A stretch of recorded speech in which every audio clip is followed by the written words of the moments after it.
মুষ্টিবদ্ধ করো, সমাজ থেকে সকল বৈষম্যের কবর রচনা করবার শপথ নাও। হে হতাশাগ্রস্ত জাতি, আসো আল কোরআনের কাছে, আমরা তোমাদেরকে মুক্তির বার্তা শোনাই, আমরা তোমাদেরকে সান্ত্বনার বাণী শোনাবো। আসো হাতে হাত রাখি, সমস্ত বৈষম্য, জুলুম, স্বৈরতন্ত্রের কবর রচনা করে আল্লাহর কোরআনের সমাজ গড়বার জন্য হাতে হাত রাখি। যদি ইনসাফ কায়েম না করা যায়, ইসলাম অনুসরণ করা যায় না, যদি বেইনসাফের বিরুদ্ধে লড়াই না করতে পারো, মিথ্যে মুসলমানিত্বের দাবি ত্যাগ করো। তুমি যদি ইনসাফের জন্য যুদ্ধ করতে না পারো, তুমি যদি বৈষম্যের বিরুদ্ধে লড়াই করার হিম্মত না রাখো, মুসলমানের মিথ্যা দাবি করা ভণ্ডামি ছাড়া কিছুই নয়। আর সর্বোপরি যদি একটি বৈষম্যহীন সমাজ গড়বার জন্য শাহাদাতের রক্ত দিতে হয়, আবু সাঈদদের মতো বৈষম্যের বিরুদ্ধে বুক পেতে দিয়ে জীবন দেওয়ার জন্য শপথ নিতে হবে। কোরআনে পাকের এক একটা আয়াত, কোরআনের এক একটা বিধান আল্লাহর জমিনে বাস্তবায়ন করার জন্য আমাদের জীবন যৌবনের বাজি লাগায় দিতে হবে, বাজি লাগায় দিতে হবে ইনশাআল্লাহ। ইনসাফ কায়েম করতে গিয়ে ছুরি যদি নিজের সন্তানের হাতের উপর দিয়ে যায়, সে হাত স্তব্ধ হয়ে যাবে না, সে হাত থমকে দাঁড়াতে পারবে না। যেখান দিয়ে ইনসাফ যাবে সেখান দিয়ে ইনসাফকে চালিয়ে দিতে হবে। এই সমাজ, এই জমিন এখন বিপ্লবী চায়। সে বিপ্লব আব্রাহাম লিঙ্কনের আদর্শের বিপ্লব নয়, সে বিপ্লব কার্ল মার্কস, মাও সেতুং আর লেনিনদের বিপ্লব নয়। বাংলার মাটি আরেকটা বিপ্লব দেখতে চায়, সে বিপ্লব হবে আল কোরআনের বিপ্লব, সে বিপ্লব হবে ইসলামী সমাজ গঠনের বিপ্লব। সেই বিপ্লবের জন্য 2000 যুবক নয়, যদি 2 লক্ষ যুবকের তাজা বুকের শাহাদাতের রক্তের প্রয়োজন হয়, সে রক্ত দেওয়ার জন্য শহীদ ঈদগাহে কারা কারা জমায়েত হবে, কারা কারা জমায়েত হবে। হ্যাঁ, এটা শুধু কথার কথা না, শপথ। এটা কথার কথা না, শপথ। এটা অঙ্গীকার। কার সাথে? কার সাথে? যেই অপরাধ করে মন্ত্রীর দুলাভাই ছাড়া পেয়েছে, যেই অপরাধ করার পরে এমপির শালার শাস্তি হয় নাই, যেই অপরাধ করার পরে শিল্পপতির বিচার হয় নাই, যেই অপরাধ করার কারণে রাজনৈতিক নেতার কোনো বিচার হয় নাই, একই অপরাধ দুর্বল, গরিব, অসহায় মানুষ করার পরে তার উপর আইনের শাসন 100 ভাগের জায়গায় 200 ভাগ বাস্তবায়ন করা হয়। আল্লাহ নবী বলেছেন, পৃথিবীতে ইসলাম এসেছে শুধুমাত্র ইবাদত, নামাজ, রোজার, হজ, যাকাতের বিধান বাস্তবায়নের জন্য নয়। ইসলাম দুনিয়াতে আগমন করেছে, তার আগমনের অন্যতম উদ্দেশ্য হলো সমস্ত বৈষম্য দূর করে, জুলুম আর বেইনসাফি দূর করে বিশ্ব সভ্যতায় ন্যায় এবং ইনসাফ কায়েম করা।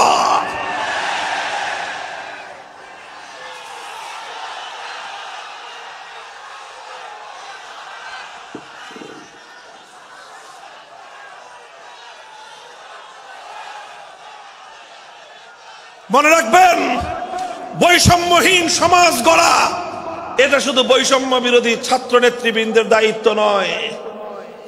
বৈষম্যহীন সমাজ গড়া এটা শুধুমাত্র বৈষম্য বিরোধী ছাত্র নেতৃবৃন্দের দায়িত্ব নয়। বৈষম্যহীন সমাজ গড়া সর্বপ্রথম আল কোরআনের সৈনিকদের দায়িত্ব। বৈষম্যহীন সমাজ গড়া সর্বপ্রথম আল্লাহর নবীর সত্যিকার উম্মতদের দায়িত্ব। ওঠো, দাঁড়াও, হাত মুষ্টিবদ্ধ করো, সমাজ থেকে সকল বৈষম্যের কবর রচনা করবার শপথ নাও। মুহতারাম হাজিরিন, কথাটা খুব জায়গা লক্ষণীয়, শোনার বিষয়। যারা একটা বৈষম্যহীন সমাজ দেখতে চাও, যারা জুলুম এবং অত্যাচারে অতিষ্ঠ হয়ে গিয়েছ, যাদের জীবনকে এই ধরনের অন্যায়, অবিচার, জুলুম, শোষণ, স্বৈরতন্ত্র যাদের অন্তর হৃদয়কে জ্বালিয়ে পুড়িয়ে ছারখার করে দিয়েছে, হে হতাশাগ্রস্ত জাতি, আসো আল কোরআনের কাছে, আমরা তোমাদেরকে মুক্তির বার্তা শোনাই, আমরা তোমাদেরকে সান্ত্বনার বাণী শোনাবো। আসো হাতে হাত রাখি, সমস্ত বৈষম্য, জুলুম, স্বৈরতন্ত্রের কবর রচনা করে আল্লাহর কোরআনের সমাজ গড়বার জন্য হাতে হাত রাখি। দেখেন, আল্লাহ পাক রব্বুল আলামিন যুগে যুগে যত নবী রাসূল প্রেরণ করেছেন, যুগে যুগে যত আসমানি কিতাব আল্লাহর পক্ষ থেকে অবতীর্ণ হয়েছে, কেন হয়েছে? শুধুমাত্র মুসল্লিদের সমাজ গড়বার জন্য নয়, শুধুমাত্র রোজাদার সমাজ গড়ার জন্য নয়। অবশ্যই কোরআন এবং কিতাব নাজিল হয়েছে নামাজের জন্য, অবশ্যই কোরআন এবং কিতাব নাজিল হয়েছে রোজা, হজ, যাকাত সহ আল্লাহ পাকের যাবতীয় বিধান সমাজে বাস্তবায়ন করার জন্য। তবে একমাত্র এটাই উদ্দেশ্য নয়, বরং সমস্ত কিতাব, সমস্ত নবী রাসূল দুনিয়াতে আগমন করার অন্যতম একটা মৌলিক লক্ষ্য। কোরআনে পাকের সূরাতুল হাদীদ থেকে তেলাওয়াত করেন, অর্থ বুঝেন, মর্ম বুঝার চেষ্টা করেন। লাকাদ আরসালনা রুসুলানা বিল বায়িনাতি ওয়াল হুদা ওয়া আনজালনা মাআহুমুল কিতাবা ওয়াল মিজান লিয়াকুমান নাসু বিল কিসত। আল্লাহ কোরআন বলছে যে আমি নবী রাসূল পাঠিয়েছি, আসমান থেকে যুগে যুগে কিতাব নাজিল করেছি। এই সব কিছুর অন্যতম একটা উদ্দেশ্য হলো লিয়াকুমান নাসু বিল কিসতি। কোরআন নাজিলের উদ্দেশ্য, নবী প্রেরণের উদ্দেশ্য, শরীয়ত প্রেরণের উদ্দেশ্য, ধর্ম প্রেরণের উদ্দেশ্য হলো, অন্যতম উদ্দেশ্য হলো লিয়াকুমান নাসু বিল কিসতি। মানব সমাজ থেকে অন্যায়, অবিচার, জুলুম, শোষণ দূরীভূত করে ন্যায় এবং ইনসাফ কায়েম করা, এটাই হলো ইসলামের অন্যতম মৌলিক লক্ষ্য। যদি ইনসাফ কায়েম না করা যায়, ইসলাম অনুসরণ করা যায় না। যদি বেইনসাফের বিরুদ্ধে লড়াই না করতে পারো, মিথ্যে মুসলমানিত্বের দাবি ত্যাগ করো। তুমি যদি ইনসাফের জন্য যুদ্ধ করতে না পারো, তুমি যদি বৈষম্যের বিরুদ্ধে লড়াই করার হিম্মত না রাখো, মুসলমানের মিথ্যা দাবি করা ভণ্ডামি ছাড়া কিছুই নয়।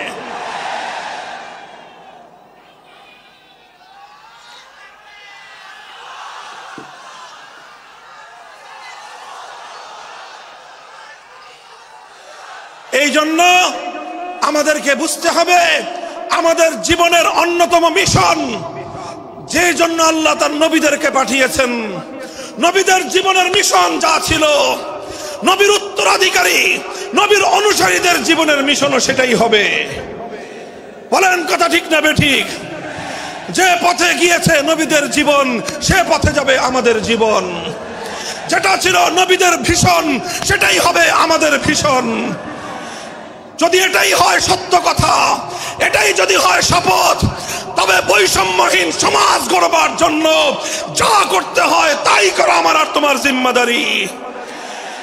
যদি সেজন্য আমাদেরকে ঘাম ঝরাতে হয়, ঘাম ঝরানো আমাদের দায়িত্ব। আর যদি সেজন্য চোখের অশ্রু দিতে হয়, চোখের অশ্রু দেওয়া আমাদের দায়িত্ব। যদি সম্পদের কোরবানি করতে হয়, মাল সম্পদের কোরবানি করা, সেটাই আমাদের জীবনের দায়িত্ব এবং উদ্দেশ্য। আর সর্বোপরি যদি একটি বৈষম্যহীন সমাজ গড়বার জন্য শাহাদাতের রক্ত দিতে হয়, আবু সাঈদদের মতো বৈষম্যের বিরুদ্ধে বুক পেতে দিয়ে জীবন দেওয়ার জন্য শপথ নিতে হবে।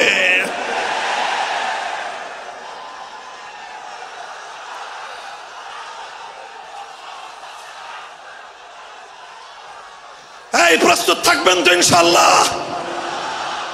আল্লাহর নবী বললেন এই বৈষম্য চলবে না, এই বৈষম্য জাহিলিয়াত, এই বৈষম্য মূর্খতা। সমাজের মধ্যে নিজের দলের লোক অন্যায় করলে পাগার পার, বিরোধী দলের লোক অন্যায় করলে আইনের শাসনে 100 ভাগের জায়গায় 200 ভাগ। নিজেরা অপরাধ করলে সেই অপরাধীকে ছাড়িয়ে নেওয়ার জন্য সমস্ত আয়োজন। বিপক্ষ মতের লোকজন অপরাধ না করা সত্ত্বেও তাদেরকে কেচোর মতো মাটির গর্ত থেকে ধরে এনে তাদেরকে বিচারের মুখোমুখি দাঁড় করানো, অন্যায় ভাবে তাদের জীবন থেকে তাদের যৌবনের সময়গুলো কেড়ে নেওয়া, বছরের পর বছর অন্ধকার কারা প্রকোষ্ঠে তাদেরকে বন্দী করে রাখা। এই জুলুম এবং অন্যায়ের অবসান যদি না ঘটাতে পারো, পুরুষ এবং যুবক মানুষ হিসেবে আল্লাহর কাছে জবাবদিহিতার সুযোগ থাকবে না। কাজেই তাফসীরুল কোরআন শুধুমাত্র কোরআনের তেলাওয়াতের জন্য নয়, তাফসীরুল কোরআন শুধু আল্লাহর কোরআনের মর্ম বোঝানোর জন্য নয়, আল্লাহর কোরআন তেলাওয়াত করতে হবে, মর্ম বুঝতে হবে, আর তালিমে হিকমতের কর্মসূচির অধীনে কোরআনে পাকের এক একটা আয়াত, কোরআনের এক একটা বিধান আল্লাহর জমিনে বাস্তবায়ন করার জন্য আমাদের জীবন যৌবনের বাজি লাগায় দিতে হবে ইনশাআল্লাহ। হযরত রাসূল আকরাম সাল্লাল্লাহু আলাইহি ওয়াসাল্লাম বলছিলাম, জাতির উদ্দেশ্যে প্রদত্ত মক্কা বিজয়ী মহাবীর আমিরুল মুমিনিন নবিয়ুল্লাহ খলিফাতুল্লাহ ফিল আরদ খলিফাতুল মুসলিমিন মুহাম্মদুর রাসূলুল্লাহ সাল্লাল্লাহু আলাইহি ওয়াসাল্লামের বক্তব্যের কথা আল্লাহর নবী বললেন, বৈষম্যের কারণে আল্লাহ পাক রব্বুল আলামিন পৃথিবীর বহু জাতিকে ধ্বংস করে দিয়েছেন। সুতরাং শুনে রেখো, আমার দ্বারা বৈষম্য হবে না।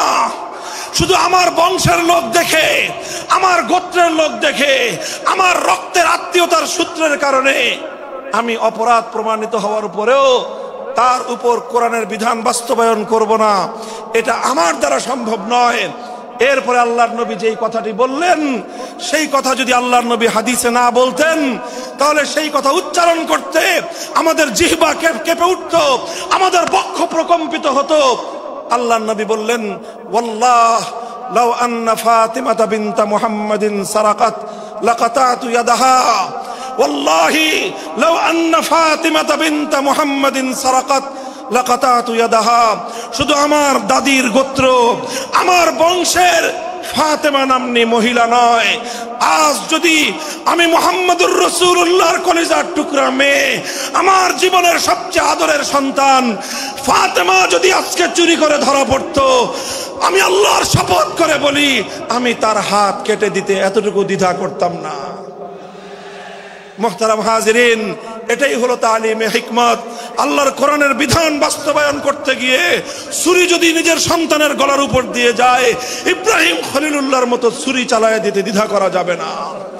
যদি ইনসাফ কায়েম করতে গিয়ে ছুরি যদি নিজের সন্তানের হাতের উপর দিয়ে যায়, সে হাত স্তব্ধ হয়ে যাবে না, সে হাত থমকে দাঁড়াতে পারবে না। যেখান দিয়ে ইনসাফ যাবে, সেখান দিয়ে ইনসাফকে চালিয়ে দিতে হবে। রাসূল আকরাম সাল্লাল্লাহু আলাইহি ওয়াসাল্লাম ঘোষণা করলেন, আল্লাহর আয়াত নাযিল হলো, ইয়া আইয়ুহাল্লাযীনা আমানুত্তাকুল্লাহ ওয়া যারু মা বাকিয়া মিনার রিবা ইন কুনতুম মুমিনিন। হে মুমিনগণ, সুদকে তোমরা পরিহার করো যদি ঈমানদার হয়ে থাকো। যদি ঈমানদার হয়ে থাকো, কি করো তোমরা? সুদকে পরিহার করো। কি করো? ইত্তাকুল্লাহ, তোমরা আল্লাহকে ভয় করো। ওয়াজারু মা বাকিয়া মিনার রিবা, সুদের যা অবশিষ্ট আছে এই সব কিছু তোমরা পরিহার করো। আর যদি না করো, সুদ যদি তোমরা পরিহার না করো, ফাজানু বিহারবিম মিনাল্লাহি ওয়া রাসূলিহি, আল্লাহ এবং তার রাসূলের পক্ষ থেকে যুদ্ধের ঘোষণা শুনে নাও। হে জাতি, হে মুসলিম সম্প্রদায়, আমরা তোমাদের কাছে পয়গাম পৌঁছে দিতে চাই, আল্লাহর উপর বিশ্বাসী জাতি, আল্লাহর নবীর উপর আস্থাশীল জাতি কোনোদিন সুদি কারবার করতে পারে না। সুদ ভিত্তিক অর্থ ব্যবস্থা দিয়ে তাদের সমাজ চলতে পারে না। আল্লাহর উপর বিশ্বাসীদের সমাজ যদি হয় সুদ ভিত্তিক, তার অর্থ হলো রাত দিন আল্লাহ এবং তার রাসূলের সঙ্গে তারা যুদ্ধে লিপ্ত। যেই মুসলিম জাতি আল্লাহর সাহায্য নিয়ে বিশ্বব্যাপী বিজয়ী হওয়ার স্বপ্ন দেখে, সে মুসলিম জাতি যদি স্বয়ং আল্লাহর সঙ্গে যুদ্ধে লিপ্ত থাকে, তাদের জীবনেও কল্যাণ এবং বিজয় আসার সম্ভাবনা নাই। এই জন্য মুসলিম জাতির উত্থানের জন্য, মুসলমানদের বিজয়ের পূর্ব শর্ত হলো সুদ পরিহারের মাধ্যমে আল্লাহর সঙ্গে যুদ্ধ বন্ধ করতে হবে, আল্লাহর পক্ষ থেকে সাহায্য চাইতে হবে। কোরআনের আয়াত, সূরা বাকারার আয়াত, এই আয়াত নাজিল হওয়ার পরে আল্লাহর নবী শুধু তেলাওয়াত করে দায়িত্ব ক্ষান্ত করেন নাই, শুধু সুদের মর্ম বুঝিয়ে নিজের দায়িত্ব ক্ষান্ত করেন নাই। তৃতীয় দায়িত্ব তালিমে হিকমত, সুদকে সমাজ থেকে সমূলে উৎখাত করার উদ্যোগ নিয়েছেন। বলেন সুবহানাল্লাহ। শুধু আলোচনা করে, বক্তৃতা দিয়ে নবীর দায়িত্ব শেষ হয় নাই, শুধুমাত্র তাফসীর করে দিয়ে নবীর দায়িত্ব ক্ষান্ত হয় নাই, বরং এক একটা বিধান, আল্লাহর এক একটা আয়াত কিভাবে সমাজে বাস্তবায়ন করা লাগে, করা যায়, নবীজি প্র্যাকটিক্যাল ভাবে তার উদ্যোগ গ্রহণ করেছেন। কিভাবে উদ্যোগ নিয়েছেন? সুদের বিরুদ্ধে কি উদ্যোগ নিয়েছিলেন? কিতাব উল্টান, হাদিসের কিতাব, বুখারী শরীফের হাদিস, নবীজি ঘোষণা দিলেন, আলা ইন্না রিবাল জাহিলিয়াতি মাওদুউন তাহতা কদামাইয়া। জাহিলিয়াতের যুগে যত সুদের কারবার চলতো, ইসলাম এবং আল কোরআনের সমাজ গড়বার পর সেই জাহিলি যুগের রীতি, সুদ ভিত্তিক অর্থ ব্যবস্থা মুসলিম সমাজে আর থাকতে পারে না। নবীজি বললেন, সুদের কবর রচনা করলাম আমি আমার পায়ের নিচে। আল্লাহ নবী আক্ষরিক অর্থে কথা বললেন, আমি আমার পায়ের নিচে সুদের কবর রচনা করলাম। এরপরে আল্লাহ নবী ঘোষণা দিলেন, অনেকে আছো তোমরা যারা আগে কুফরির জামানায় জাহিলিয়াতের যুগে সুদের উপর লগ্নি করেছো, সুদের উপর মানুষকে ঋণ দিয়েছো, সুদী মহাজন যারা সুদের ভিত্তিতে মানুষকে টাকা দিয়েছো, এইরকম কাজ কারবার যারা করত, সেই যুগে তাদের মধ্যে একজন ছিলেন স্বয়ং আল্লাহর নবীর চাচা হযরত আব্বাস বিন আব্দুল মুত্তালিব রাদিয়াল্লাহু আনহু। মক্কার ঘরে ঘরে আব্বাস রাদিয়াল্লাহু আনহু মানুষের কাছে ঋণ টাকা দিতেন, টাকা পাওনা ছিল এবং সকল টাকা লগ্নি করা ছিল, বিনিয়োগ করা ছিল সুদের ভিত্তিতে। আল্লাহর নবী ঘোষণা করলেন, জাহেলি যুগের সমস্ত সুদ আমি আল্লাহর নবী মওকুফ ঘোষণা করলাম। সর্বপ্রথম যেই সুদ আমি মাফ ঘোষণা করলাম সেটা হলো আমার চাচা আব্বাসের সুদ। কাউকে আমার চাচার কাছ থেকে যারা ঋণ নিয়েছিল, কেউ আর আমার চাচার সুদ দিতে হবে না, শুধুমাত্র মূল পুঁজিটা ফেরত দিবে। সুদ আজ থেকে কবর রচনা করা হলো। হে মুসলমান, যেই সুদের কবর রচনা করে সেই কবরের উপর ইসলামের বিজয়ের বুনিয়াদ কায়েম হয়েছিল, ইসলামের বিজয়ের কেতন উড়েছিল। অন্যায় বৈষম্যের কবর রচনা করে, সুদ ভিত্তিক অর্থ ব্যবস্থার কবর রচনা করে আজ মুসলমানেরা আবার সেই কবর খুঁড়ে সেখান থেকে জুলুম, অত্যাচার, সুদ ভিত্তিক অর্থ ব্যবস্থাকে কবরের পচা মাল, কবরের মরা পচা করা লাশ মুসলিম সমাজের মধ্যে আবার পুনর্বাসিত করেছে। এজন্যই আজ মুসলমানদের এই অধপতন। যদি মুক্তি চাও, যদি মুক্তি চাও, শুধুমাত্র ইবাদত দিয়ে মুক্তি আসবে না। ইবাদত যেমন করতে হবে, যেরকম নামাজ, রোজা, হজ, যাকাত, তাসবিহ, তাহলিল আদায় করতে হবে, ঠিক একই ভাবে সমাজ সংস্কার করার জন্য সমাজ থেকে জুলুম দূর করতে হবে, বৈষম্য দূর করতে হবে, বেইনসাফি দূর করতে হবে, সুদ ভিত্তিক অর্থ ব্যবস্থার বিরুদ্ধে জাতীয়ভাবে ঐক্য গড়ে তুলে সুদের বিরুদ্ধে যুদ্ধ ঘোষণা করতে হবে। রাজি আছেন তো ইনশাআল্লাহ? আল্লাহ পাক তৌফিক দান করেন। হাত নামান। 3 দফা কর্মসূচি গেল, তালিমে হিকমত সর্বশেষ আলোচনা ও সমাপ্তির দিকে। নবীজির 4 নম্বর কর্মসূচি হলো ওয়া ইউআল্লিমুহুমুল কিতাবা ওয়াল হিকমাতা ওয়া ইউযাক্কিহিম। ইউযাক্কিহিম অর্থ হলো তাজকিয়া। তাজকিয়ার অনেক অর্থ। তাজকিয়া বলে শুধুমাত্র পীর মুরিদি বোঝানো হয়, তাজকিয়া বলে শুধুমাত্র তাসাউফ চর্চা বোঝানো হয়, তাজকিয়া বলে শুধুমাত্র কিছু ওজিফা আদায় করা বোঝানো হয়। তাজকিয়ার আসল সারমর্ম হলো, একটু লক্ষ্য করে বুঝেন, খুব গভীর এবং তাৎপর্যময় একটা কথা। তাজকিয়ার মূল অর্থ হলো, দেখেন কর্মসূচি ছিল কয়টা? 4টা। 1 নম্বর কর্মসূচি ছিল তেলাওয়াতে কিতাবুল্লাহ, আল্লাহর কিতাবের তেলাওয়াত। 2 নম্বর কর্মসূচি ছিল তালিমে কিতাব, কিতাবুল্লাহ, আল্লাহর কিতাবের মর্ম বুঝানো।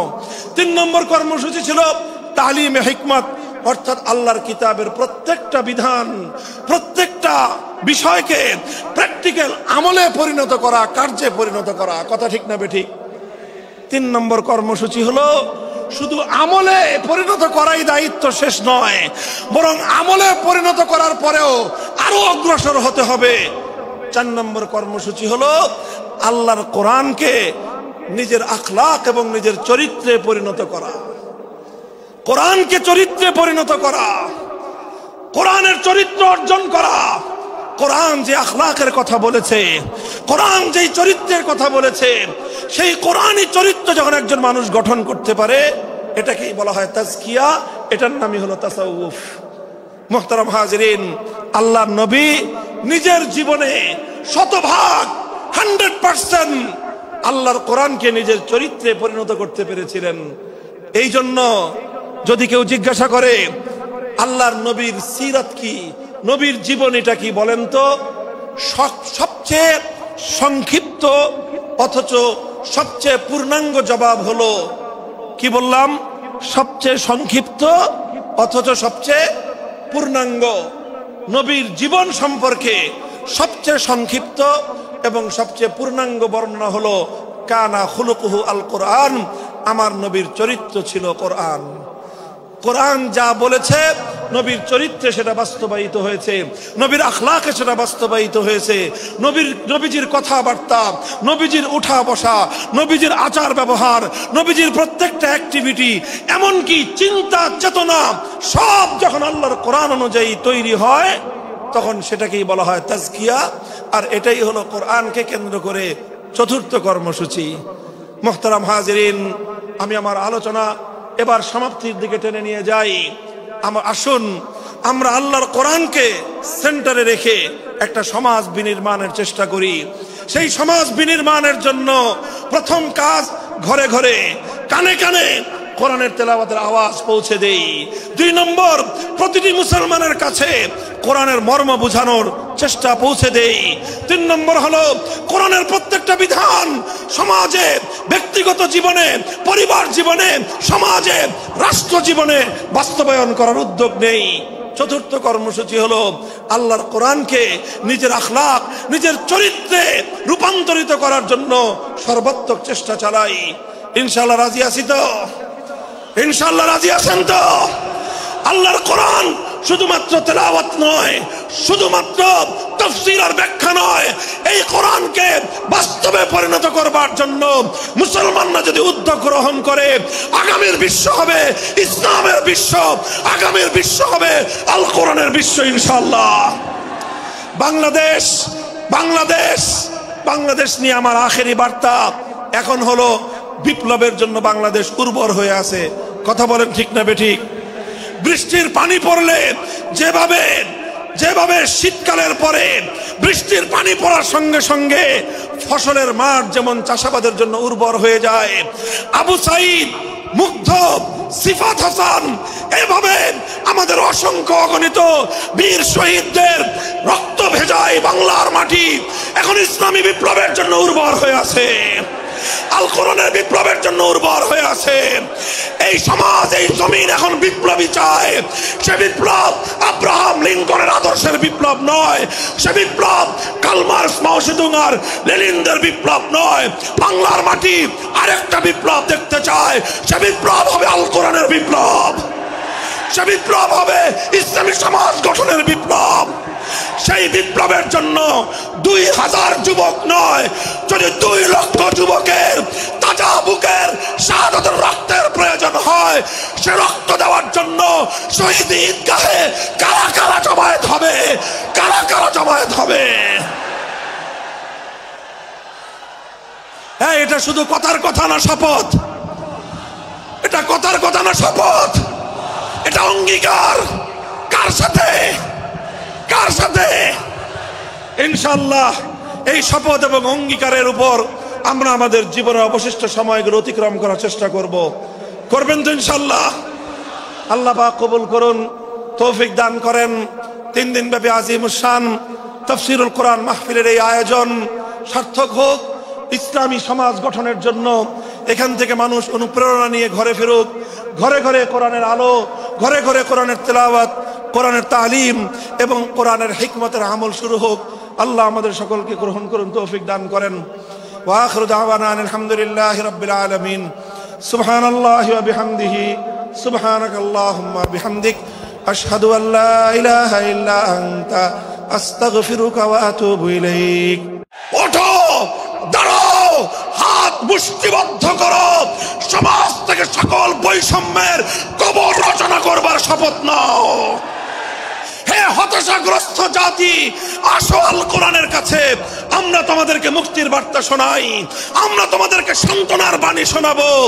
আসো, হাতে হাত রাখি, সমস্ত বৈষম্য, জুলুম, স্বৈরতন্ত্রের কবর রচনা করে আল্লাহর কোরআনের সমাজ গড়বার জন্য হাতে হাত রাখি। যদি ইনসাফ কায়েম না করা যায়, ইসলাম অনুসরণ করা যায় না, যদি বেইনসাফের বিরুদ্ধে লড়াই না করতে পারো, মিথ্যে মুসলমানিত্বের দাবি ত্যাগ করো। তুমি যদি ইনসাফের জন্য যুদ্ধ করতে না পারো, তুমি যদি বৈষম্যের বিরুদ্ধে লড়াই করার হিম্মত না রাখো, মুসলমানের মিথ্যা দাবি করা ভণ্ডামি ছাড়া কিছুই নয়। আর সর্বোপরি যদি একটি বৈষম্যহীন সমাজ গড়বার জন্য শাহাদাতের রক্ত দিতে হয়, আবু সাঈদদের মতো বৈষম্যের বিরুদ্ধে বুক পেতে দিয়ে জীবন দেওয়ার জন্য শপথ নিতে হবে। কোরআনে পাকের এক একটা আয়াত, কোরআনের এক একটা বিধান আল্লাহর জমিনে বাস্তবায়ন করার জন্য আমাদের জীবন যৌবনের বাজি লাগায় দিতে হবে, বাজি লাগায় দিতে হবে ইনশাআল্লাহ।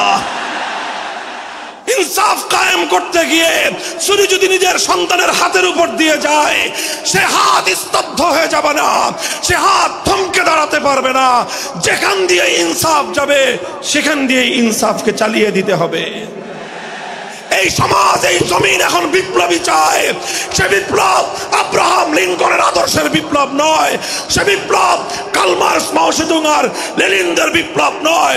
বাংলার মাটি আরেকটা বিপ্লব দেখতে চায়, সে বিপ্লব হবে আল কোরআনের বিপ্লব, সে বিপ্লব হবে ইসলামী সমাজ গঠনের বিপ্লব।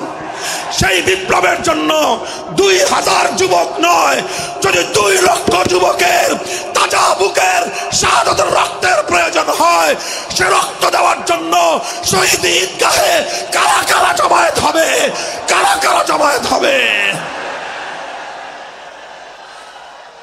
হ্যাঁ, এটা শুধু কথার কথা না, শপথ। এটা কথার কথা না, শপথ। এটা অঙ্গীকার। কার সাথে? কার সাথে? যেই অপরাধ করে মন্ত্রীর দুলাভাই ছাড়া পেয়েছে, যেই অপরাধ করার পরে এমপির শালার শাস্তি হয় নাই, যেই অপরাধ করার পরে শিল্পপতির বিচার হয় নাই, যেই অপরাধ করার কারণে রাজনৈতিক নেতার কোনো বিচার হয় নাই, একই অপরাধ দুর্বল, গরিব, অসহায় মানুষ করার পরে তার উপর আইনের শাসন 100 ভাগের জায়গায় 200 ভাগ বাস্তবায়ন করা হয়। আল্লাহ নবী বলেছেন, পৃথিবীতে ইসলাম এসেছে শুধুমাত্র ইবাদত, নামাজ, রোজার, হজ, যাকাতের বিধান বাস্তবায়নের জন্য নয়। ইসলাম দুনিয়াতে আগমন করেছে, তার আগমনের অন্যতম উদ্দেশ্য হলো সমস্ত বৈষম্য দূর করে, জুলুম আর বেইনসাফি দূর করে বিশ্ব সভ্যতায় ন্যায় এবং ইনসাফ কায়েম করা।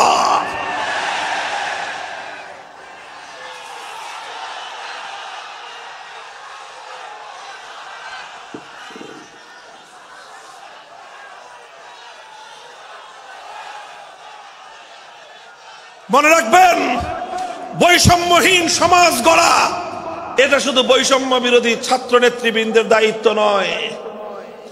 বৈষম্যহীন সমাজ গড়া এটা শুধুমাত্র বৈষম্য বিরোধী ছাত্র নেতৃবৃন্দের দায়িত্ব নয়। বৈষম্যহীন সমাজ গড়া সর্বপ্রথম আল কোরআনের সৈনিকদের দায়িত্ব। বৈষম্যহীন সমাজ গড়া সর্বপ্রথম আল্লাহর নবীর সত্যিকার উম্মতদের দায়িত্ব। ওঠো, দাঁড়াও, হাত মুষ্টিবদ্ধ করো, সমাজ থেকে সকল বৈষম্যের কবর রচনা করবার শপথ নাও। মুহতারাম হাজিরিন, কথাটা খুব জায়গা লক্ষণীয়, শোনার বিষয়। যারা একটা বৈষম্যহীন সমাজ দেখতে চাও, যারা জুলুম এবং অত্যাচারে অতিষ্ঠ হয়ে গিয়েছ, যাদের জীবনকে এই ধরনের অন্যায়, অবিচার, জুলুম, শোষণ, স্বৈরতন্ত্র যাদের অন্তর হৃদয়কে জ্বালিয়ে পুড়িয়ে ছারখার করে দিয়েছে, হে হতাশাগ্রস্ত জাতি, আসো আল কোরআনের কাছে, আমরা তোমাদেরকে মুক্তির বার্তা শোনাই, আমরা তোমাদেরকে সান্ত্বনার বাণী শোনাবো।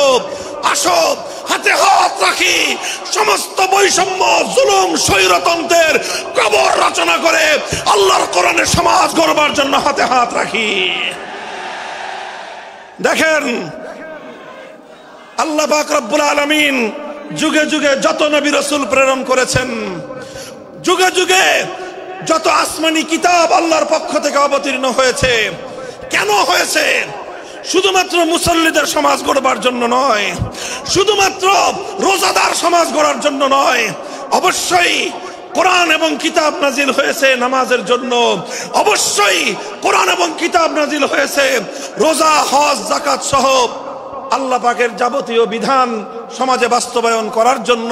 তবে একমাত্র এটাই উদ্দেশ্য নয়, বরং সমস্ত কিতাব, সমস্ত নবী রাসূল দুনিয়াতে আগমন করার অন্যতম একটা মৌলিক লক্ষ্য। কোরআনে পাকের সূরাতুল হাদীদ থেকে তেলাওয়াত করেন, অর্থ বুঝেন, মর্ম বুঝার চেষ্টা করেন। লাকাদ আরসালনা রুসুলানা বিল বায়িনাতি ওয়াল হুদা ওয়া আনজালনা মাআহুমুল কিতাবা ওয়াল মিজান লিয়াকুমান নাসু বিল কিসত। আল্লাহ কোরআন বলছে যে আমি নবী রাসূল পাঠিয়েছি, আসমান থেকে যুগে যুগে কিতাব নাজিল করেছি। এই সব কিছুর অন্যতম একটা উদ্দেশ্য হলো লিয়াকুমান নাসু বিল কিসতি। কোরআন নাজিলের উদ্দেশ্য, নবী প্রেরণের উদ্দেশ্য, শরীয়ত প্রেরণের উদ্দেশ্য, ধর্ম প্রেরণের উদ্দেশ্য হলো, অন্যতম উদ্দেশ্য হলো লিয়াকুমান নাসু বিল কিসতি। মানব সমাজ থেকে অন্যায়, অবিচার, জুলুম, শোষণ দূরীভূত করে ন্যায় এবং ইনসাফ কায়েম করা, এটাই হলো ইসলামের অন্যতম মৌলিক লক্ষ্য। যদি ইনসাফ কায়েম না করা যায়, ইসলাম অনুসরণ করা যায় না। যদি বেইনসাফের বিরুদ্ধে লড়াই না করতে পারো, মিথ্যে মুসলমানিত্বের দাবি ত্যাগ করো। তুমি যদি ইনসাফের জন্য যুদ্ধ করতে না পারো, তুমি যদি বৈষম্যের বিরুদ্ধে লড়াই করার হিম্মত না রাখো, মুসলমানের মিথ্যা দাবি করা ভণ্ডামি ছাড়া কিছুই নয়।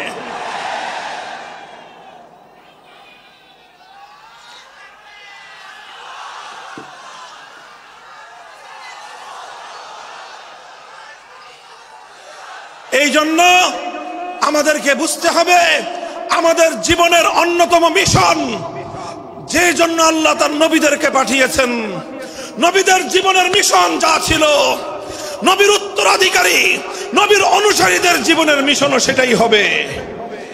বলেন কথা ঠিক না বেঠিক? যে পথে গিয়েছে নবীদের জীবন, সে পথে যাবে আমাদের জীবন।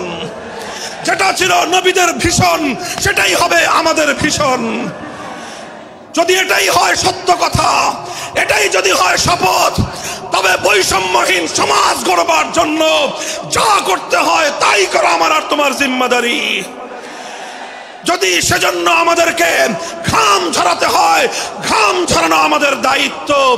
আর যদি সেজন্য চোখের অশ্রু দিতে হয়, চোখের অশ্রু দেওয়া আমাদের দায়িত্ব।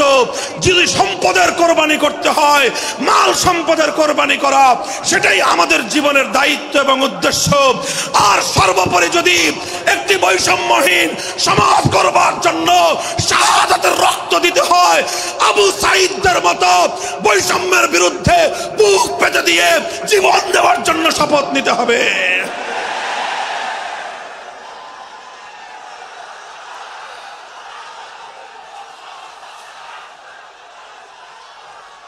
এই প্রস্তুত থাকবেন তো ইনশাআল্লাহ? আল্লাহর নবী বললেন এই বৈষম্য চলবে না, এই বৈষম্য জাহিলিয়াত, এই বৈষম্য মূর্খতা। সমাজের মধ্যে নিজের দলের লোক অন্যায় করলে পাগার পার, বিরোধী দলের লোক অন্যায় করলে আইনের শাসনে 100 ভাগের জায়গায় 200 ভাগ। নিজেরা অপরাধ করলে সেই অপরাধীকে ছাড়িয়ে নেওয়ার জন্য সমস্ত আয়োজন।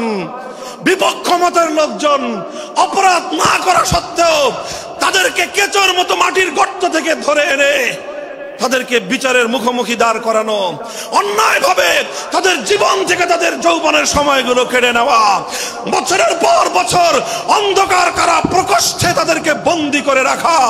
এই জুলুম এবং অন্যায়ের অবসান যদি না ঘটাতে পারো, পুরুষ এবং যুবক মানুষ হিসেবে আল্লাহর কাছে জবাবদিহিতার সুযোগ থাকবে না। কাজেই তাফসীরুল কোরআন শুধুমাত্র কোরআনের তেলাওয়াতের জন্য নয়, তাফসীরুল কোরআন শুধু আল্লাহর কোরআনের মর্ম বোঝানোর জন্য নয়। আল্লাহর কোরআন তেলাওয়াত করতে হবে, মর্ম বুঝতে হবে, আর তালিমে হিকমতের কর্মসূচির অধীনে কোরআনে পাকের এক একটা আয়াত, কোরআনের এক একটা বিধান আল্লাহর জমিনে বাস্তবায়ন করার জন্য আমাদের জীবন যৌবনের বাজি লাগায় দিতে হবে ইনশাআল্লাহ। হযরত রাসূল আকরাম সাল্লাল্লাহু আলাইহি ওয়াসাল্লাম বলছিলাম, জাতির উদ্দেশ্যে প্রদত্ত মক্কা বিজয়ী মহাবীর আমিরুল মুমিনিন নবিয়ুল্লাহ খলিফাতুল্লাহ ফিল আরদ খলিফাতুল মুসলিমিন মুহাম্মদুর রাসূলুল্লাহ সাল্লাল্লাহু আলাইহি ওয়াসাল্লামের বক্তব্যের কথা আল্লাহর নবী বললেন, বৈষম্যের কারণে আল্লাহ পাক রব্বুল আলামিন পৃথিবীর বহু জাতিকে ধ্বংস করে দিয়েছেন। সুতরাং শুনে রেখো, আমার দ্বারা বৈষম্য হবে না। শুধু আমার বংশের লোক দেখে, আমার গোত্রের লোক দেখে, আমার রক্তের আত্মীয়তার সূত্রের কারণে আমি অপরাধ প্রমাণিত হওয়ার পরেও তার উপর কোরআনের বিধান বাস্তবায়ন করব না, এটা আমার দ্বারা সম্ভব নয়। এরপরে আল্লাহর নবী যেই কথাটি বললেন, সেই কথা যদি আল্লাহর নবী হাদিসে না বলতেন, তাহলে সেই কথা উচ্চারণ করতে আমাদের জিহ্বা কেঁপে উঠত, আমাদের বক্ষ প্রকম্পিত হতো। আল্লাহর নবী বললেন, ওয়াল্লাহ লাউ আন্না ফাতিমাতা বিনতা মুহাম্মাদিন সারাকাত লাকাতাতু ইয়াদাহা, ওয়াল্লাহি লাউ আন্না ফাতিমাতা বিনতা মুহাম্মাদিন সারাকাত লাকাতাতু ইয়াদাহা। শুধু আমার দাদির গোত্র, আমার বংশের ফাতেমা নামনি মহিলা নয়, আজ যদি আমি মুহাম্মদুর রাসূলুল্লাহর কলিজার টুকরা মেয়ে, আমার জীবনের সবচেয়ে আদরের সন্তান ফাতেমা যদি আজকে চুরি করে ধরা পড়তো, আমি আল্লাহর শপথ করে বলি, আমি তার হাত কেটে দিতে এতটুকু দ্বিধা করতাম না। মুহতারাম হাজিরিন, এটাই হলো তালিমে হিকমত। আল্লাহর কোরআনের বিধান বাস্তবায়ন করতে গিয়ে ছুরি যদি নিজের সন্তানের গলার উপর দিয়ে যায়, ইব্রাহিম খলিলুল্লাহর মতো ছুরি চালায় দিতে দ্বিধা করা যাবে না। যদি ইনসাফ কায়েম করতে গিয়ে ছুরি যদি নিজের সন্তানের হাতের উপর দিয়ে যায়, সে হাত স্তব্ধ হয়ে যাবে না, সে হাত থমকে দাঁড়াতে পারবে না। যেখান দিয়ে ইনসাফ যাবে সেখান দিয়ে ইনসাফকে চালিয়ে দিতে হবে। রাসূল আকরাম সাল্লাল্লাহু আলাইহি ওয়াসাল্লাম ঘোষণা করলেন, আল্লাহর আয়াত নাযিল হলো, ইয়া আইয়ুহাল্লাযীনা আমানুত্তাকুল্লাহ ওয়া যারু মা বাকিয়া মিনার রিবা ইন কুনতুম মুমিনিন। হে মুমিনগণ, সুদকে তোমরা পরিহার করো যদি ঈমানদার হয়ে থাকো। যদি ঈমানদার হয়ে থাকো, কি করো তোমরা? সুদকে পরিহার করো। কি করো? ইত্তাকুল্লাহ, তোমরা আল্লাহকে ভয় করো। ওয়াজারু মা বাকিয়া মিনার রিবা, সুদের যা অবশিষ্ট আছে এই সব কিছু তোমরা পরিহার করো। আর যদি না করো, সুদ যদি তোমরা পরিহার না করো, ফাজানু বিহারবিম মিনাল্লাহি ওয়া রাসূলিহি, আল্লাহ এবং তার রাসূলের পক্ষ থেকে যুদ্ধের ঘোষণা শুনে নাও। হে জাতি, হে মুসলিম সম্প্রদায়, আমরা তোমাদের কাছে পয়গাম পৌঁছে দিতে চাই, আল্লাহর উপর বিশ্বাসী জাতি, আল্লাহর নবীর উপর আস্থাশীল জাতি কোনোদিন সুদি কারবার করতে পারে না। সুদ ভিত্তিক অর্থ ব্যবস্থা দিয়ে তাদের সমাজ চলতে পারে না। আল্লাহর উপর বিশ্বাসীদের সমাজ যদি হয় সুদ ভিত্তিক, তার অর্থ হলো রাত দিন আল্লাহ এবং তার রাসূলের সঙ্গে তারা যুদ্ধে লিপ্ত। যেই মুসলিম জাতি আল্লাহর সাহায্য নিয়ে বিশ্বব্যাপী বিজয়ী হওয়ার স্বপ্ন দেখে, সে মুসলিম জাতি যদি স্বয়ং আল্লাহর সঙ্গে যুদ্ধে লিপ্ত থাকে, তাদের জীবনেও কল্যাণ এবং বিজয় আসার সম্ভাবনা নাই। এই জন্য মুসলিম জাতির উত্থানের জন্য, মুসলমানদের বিজয়ের পূর্ব শর্ত হলো সুদ পরিহারের মাধ্যমে আল্লাহর সঙ্গে যুদ্ধ বন্ধ করতে হবে, আল্লাহর পক্ষ থেকে সাহায্য চাইতে হবে। কোরআনের আয়াত, সূরা বাকারার আয়াত, এই আয়াত নাজিল হওয়ার পরে আল্লাহর নবী শুধু তেলাওয়াত করে দায়িত্ব ক্ষান্ত করেন নাই, শুধু সুদের মর্ম বুঝিয়ে নিজের দায়িত্ব ক্ষান্ত করেন নাই। তৃতীয় দায়িত্ব তালিমে হিকমত, সুদকে সমাজ থেকে সমূলে উৎখাত করার উদ্যোগ নিয়েছেন। বলেন সুবহানাল্লাহ।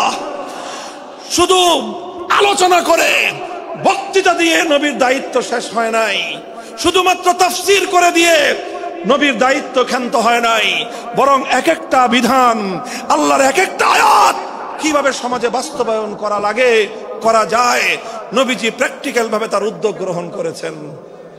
কিভাবে উদ্যোগ নিয়েছেন? সুদের বিরুদ্ধে কি উদ্যোগ নিয়েছিলেন? কিতাব উল্টান, হাদিসের কিতাব, বুখারী শরীফের হাদিস, নবীজি ঘোষণা দিলেন, আলা ইন্না রিবাল জাহিলিয়াতি মাওদুউন তাহতা কদামাইয়া। জাহিলিয়াতের যুগে যত সুদের কারবার চলতো, ইসলাম এবং আল কোরআনের সমাজ গড়বার পর সেই জাহিলি যুগের রীতি, সুদ ভিত্তিক অর্থ ব্যবস্থা মুসলিম সমাজে আর থাকতে পারে না। নবীজি বললেন, সুদের কবর রচনা করলাম আমি আমার পায়ের নিচে। আল্লাহ নবী আক্ষরিক অর্থে কথা বললেন, আমি আমার পায়ের নিচে সুদের কবর রচনা করলাম। এরপরে আল্লাহ নবী ঘোষণা দিলেন, অনেকে আছো তোমরা যারা আগে কুফরির জামানায় জাহিলিয়াতের যুগে সুদের উপর লগ্নি করেছো, সুদের উপর মানুষকে ঋণ দিয়েছো, সুদী মহাজন যারা সুদের ভিত্তিতে মানুষকে টাকা দিয়েছো, এইরকম কাজ কারবার যারা করত, সেই যুগে তাদের মধ্যে একজন ছিলেন স্বয়ং আল্লাহর নবীর চাচা হযরত আব্বাস বিন আব্দুল মুত্তালিব রাদিয়াল্লাহু আনহু। মক্কার ঘরে ঘরে আব্বাস রাদিয়াল্লাহু আনহু মানুষের কাছে ঋণ টাকা দিতেন, টাকা পাওনা ছিল এবং সকল টাকা লগ্নি করা ছিল, বিনিয়োগ করা ছিল সুদের ভিত্তিতে। আল্লাহর নবী ঘোষণা করলেন, জাহেলি যুগের সমস্ত সুদ আমি আল্লাহর নবী মওকুফ ঘোষণা করলাম। সর্বপ্রথম যেই সুদ আমি মাফ ঘোষণা করলাম সেটা হলো আমার চাচা আব্বাসের সুদ। কাউকে আমার চাচার কাছ থেকে যারা ঋণ নিয়েছিল, কেউ আর আমার চাচার সুদ দিতে হবে না, শুধুমাত্র মূল পুঁজিটা ফেরত দিবে। সুদ আজ থেকে কবর রচনা করা হলো। হে মুসলমান, যেই সুদের কবর রচনা করে সেই কবরের উপর ইসলামের বিজয়ের বুনিয়াদ কায়েম হয়েছিল, ইসলামের বিজয়ের কেতন উড়েছিল। অন্যায় বৈষম্যের কবর রচনা করে, সুদ ভিত্তিক অর্থ ব্যবস্থার কবর রচনা করে আজ মুসলমানেরা আবার সেই কবর খুঁড়ে সেখান থেকে জুলুম, অত্যাচার, সুদ ভিত্তিক অর্থ ব্যবস্থাকে কবরের পচা মাল, কবরের মরা পচা করা লাশ মুসলিম সমাজের মধ্যে আবার পুনর্বাসিত করেছে। এজন্যই আজ মুসলমানদের এই অধপতন। যদি মুক্তি চাও, যদি মুক্তি চাও, শুধুমাত্র ইবাদত দিয়ে মুক্তি আসবে না।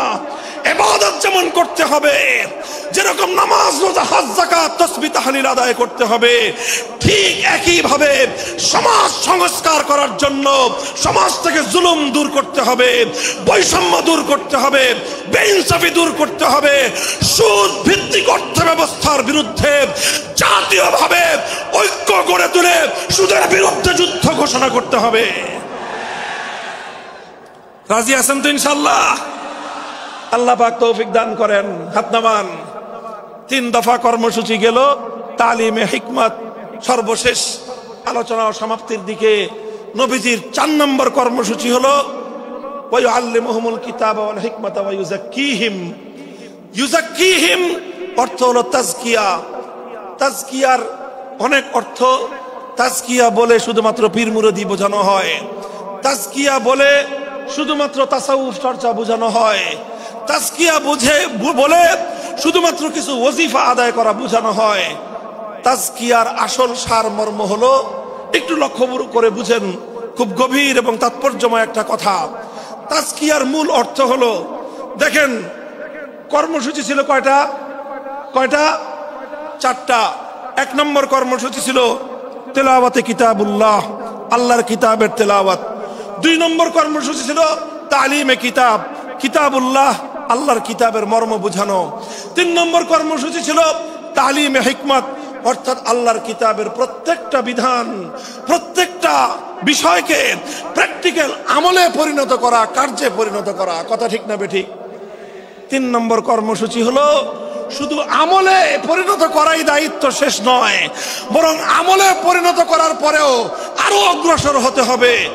4 নম্বর কর্মসূচি হলো আল্লাহর কোরআনকে নিজের আখলাক এবং নিজের চরিত্রে পরিণত করা, কোরআনকে চরিত্রে পরিণত করা। কোরআনের চরিত্র অর্জন করা। কোরআন যে আখলাকের কথা বলেছে, কোরআন যেই চরিত্রের কথা বলেছে, সেই কোরআনই চরিত্র যখন একজন মানুষ গঠন করতে পারে, এটাকেই বলা হয় তাজকিয়া, এটার নামই হলো তাসাউফ। মুহতারাম হাজিরিন, আল্লাহর নবী নিজের জীবনে 100% আল্লাহর কোরআনকে নিজের চরিত্রে পরিণত করতে পেরেছিলেন। এই জন্য যদি কেউ জিজ্ঞাসা করে আল্লাহর নবীর সিরাত কি, নবীর জীবনীটা কি বলেন তো, সবচেয়ে সংক্ষিপ্ত অথচ সবচেয়ে পূর্ণাঙ্গ জবাব হলো, কি বললাম, সবচেয়ে সংক্ষিপ্ত অথচ সবচেয়ে পূর্ণাঙ্গ। নবীর জীবন সম্পর্কে সবচেয়ে সংক্ষিপ্ত এবং সবচেয়ে পূর্ণাঙ্গ বর্ণনা হলো কানা খুলুকুহু আল কোরআন, আমার নবীর চরিত্র ছিল কোরআন। কোরআন যা বলেছে নবীর চরিত্রে সেটা বাস্তবায়িত হয়েছে, নবীর আখলাকে সেটা বাস্তবায়িত হয়েছে। নবীজির কথাবার্তা, নবীজির উঠা বসা, নবীজির আচার ব্যবহার, নবীজির প্রত্যেকটা অ্যাক্টিভিটি, এমনকি চিন্তা চেতনা সব যখন আল্লাহর কোরআন অনুযায়ী তৈরি হয়, তখন সেটাকেই বলা হয় তাজকিয়া। আর এটাই হলো কোরআনকে কেন্দ্র করে চতুর্থ কর্মসূচি। মুহতারাম হাজিরিন, আমি আমার আলোচনা এবার সমাপ্তির দিকে টেনে নিয়ে যাই। আসুন আমরা আল্লাহর কোরআনকে সেন্টারে রেখে একটা সমাজ বিনির্মাণের চেষ্টা করি। সেই সমাজ বিনির্মাণের জন্য প্রথম কাজ, ঘরে ঘরে কানে কানে কোরআনের তেলাওয়াতের আওয়াজ পৌঁছে দেই। 2 নম্বর, প্রতিটি মুসলমানের কাছে কোরআনের মর্ম বোঝানোর চেষ্টা পৌঁছে দেই। 3 নম্বর হলো কোরআনের প্রত্যেকটা বিধান সমাজে, ব্যক্তিগত জীবনে, পরিবার জীবনে, সমাজে, রাষ্ট্র জীবনে বাস্তবায়ন করার উদ্যোগ নেই। চতুর্থ কর্মসূচি হলো আল্লাহর কোরআনকে নিজের আখলাক, নিজের চরিত্রে রূপান্তরিত করার জন্য সর্বাত্মক চেষ্টা চালাই। ইনশাআল্লাহ রাজি আছি তো? ইনশাআল্লাহ রাজি আছেন তো? আল্লাহর কোরআন শুধুমাত্র তেলাওয়াত নয়, শুধুমাত্র তাফসীর আর ব্যাখ্যা নয়, এই কোরআনকে বাস্তবে পরিণত করবার জন্য মুসলমানরা যদি উদ্যোগ গ্রহণ করে, আগামীর বিশ্ব হবে ইসলামের বিশ্ব, আগামীর বিশ্ব হবে আল কোরআনের বিশ্ব ইনশাআল্লাহ। বাংলাদেশ বাংলাদেশ বাংলাদেশ নিয়ে আমার আখেরি বার্তা এখন হলো, বিপ্লবের জন্য বাংলাদেশ উর্বর হয়ে আছে। কথা বলেন ঠিক না বেঠিক? বৃষ্টির পানি পড়লে যেভাবে যেভাবে শীতকালের পরে বৃষ্টির পানি পড়ার সঙ্গে সঙ্গে ফসলের মাঠ যেমন চাষাবাদের জন্য উর্বর হয়ে যায়, আবু সাইদ, মুগ্ধ, সিফাত হাসান, এভাবে আমাদের অসংখ্য অগণিত বীর শহীদদের রক্ত ভেজায় বাংলার মাটি এখন ইসলামী বিপ্লবের জন্য উর্বর হয়ে আছে, আল কোরআনের বিপ্লবের জন্য উর্বর হয়ে আছে। এই সমাজ, এই জমিন এখন বিপ্লবী চায়। সে বিপ্লব আব্রাহাম লিঙ্কনের আদর্শের বিপ্লব নয়, সে বিপ্লব কার্ল মার্কস, মাও সেতুং আর লেনিনদের বিপ্লব নয়। বাংলার মাটি আরেকটা বিপ্লব দেখতে চায়, সে বিপ্লব হবে আল কোরআনের বিপ্লব, সে বিপ্লব হবে ইসলামী সমাজ গঠনের বিপ্লব। সেই বিপ্লবের জন্য 2000 যুবক নয়, যদি 2 লক্ষ যুবকের তাজা বুকের শাহাদাতের রক্তের প্রয়োজন হয়, সে রক্ত দেওয়ার জন্য শহীদ ঈদগাহে কারা কারা জমায়েত হবে, কারা কারা জমায়েত হবে। হ্যাঁ, এটা শুধু কথার কথা না, শপথ। এটা কথার কথা না, শপথ। এটা অঙ্গীকার। কার সাথে? কার সাথে? ইনশাআল্লাহ এই শপথ এবং অঙ্গীকারের উপর আমরা আমাদের জীবনের অবশিষ্ট সময়গুলো অতিক্রম করার চেষ্টা করব। করবেন তো ইনশাআল্লাহ? আল্লাহ পাক কবুল করুন, তৌফিক দান করেন। 3 দিন ব্যাপী আজিমুস শান তাফসীরুল কোরআন মাহফিলের এই আয়োজন সার্থক হোক, ইসলামী সমাজ গঠনের জন্য এখান থেকে মানুষ অনুপ্রেরণা নিয়ে ঘরে ফেরুক, ঘরে ঘরে কোরআনের আলো, ঘরে ঘরে কোরআনের তেলাওয়াত, কোরআনের তালিম এবং কোরআনের হিকমতের আমল শুরু হোক। আল্লাহ আমাদের সকলকে গ্রহণ করুন, তৌফিক দান করেন। ওয়া আখিরু দাওয়ানা আলহামদুলিল্লাহি রাব্বিল আলামিন। সুবহানাল্লাহি ওয়া বিহামদিহি, সুবহানাকাল্লাহুম্মা বিহামদিক, আশহাদু আল্লা ইলাহা ইল্লা আনতা, আস্তাগফিরুকা ওয়া আতুবু ইলাইক। ওঠো, দাঁড়াও, হাত মুষ্টিবদ্ধ করো, সমাজ থেকে সকল বৈষম্যের কবর রচনা করবার শপথ নাও। হে হে হতাশাগ্রস্ত জাতি, আসো আল কোরআনের কাছে, আমরা তোমাদেরকে মুক্তির বার্তা শোনাই, আমরা তোমাদেরকে সান্ত্বনার বাণী শোনাবো।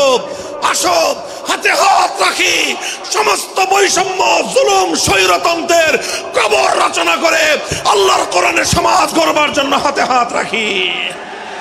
যদি ইনসাফ কায়েম না করা যায়, ইসলাম অনুসরণ করা যায় না, যদি বেইনসাফের বিরুদ্ধে লড়াই না করতে পারো, মিথ্যে মুসলমানিত্বের দাবি ত্যাগ করো।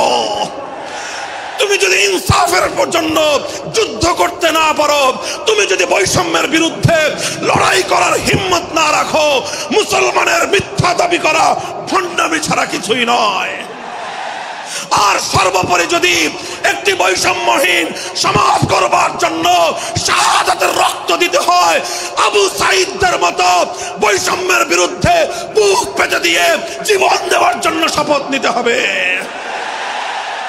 কোরআনে পাকের এক একটা আয়াত, কোরআনের এক একটা বিধান আল্লাহর জমিনে বাস্তবায়ন করার জন্য আমাদের জীবন যৌবনের বাজি লাগায় দিতে হবে, বাজি লাগায় দিতে হবে ইনশাআল্লাহ।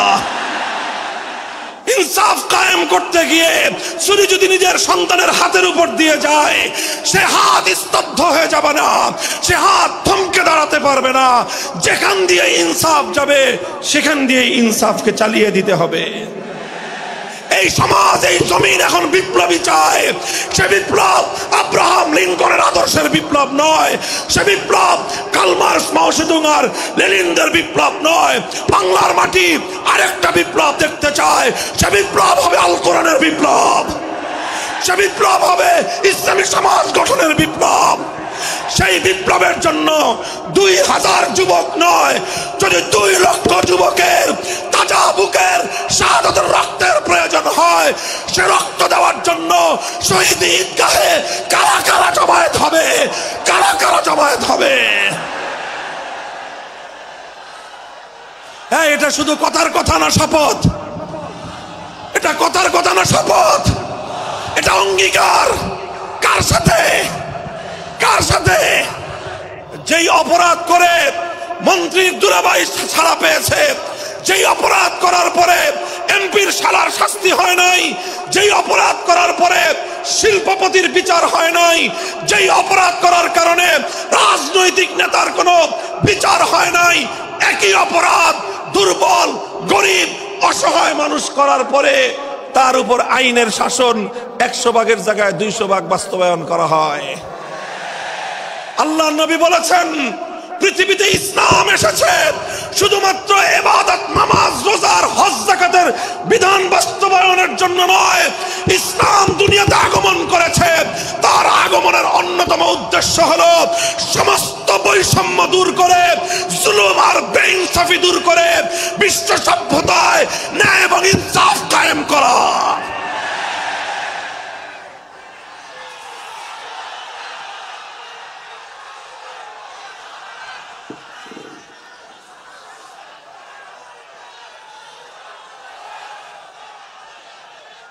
মনে রাখবেন, বৈষম্যহীন সমাজ গড়া এটা শুধু বৈষম্য বিরোধী ছাত্র নেতৃবৃন্দের দায়িত্ব নয়।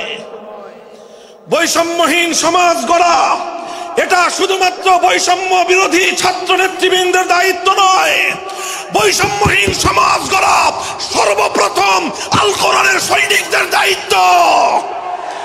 বৈষম্যহীন সমাজ গড়া সর্বপ্রথম আল্লাহর নবীর সত্যিকার উম্মতদের দায়িত্ব।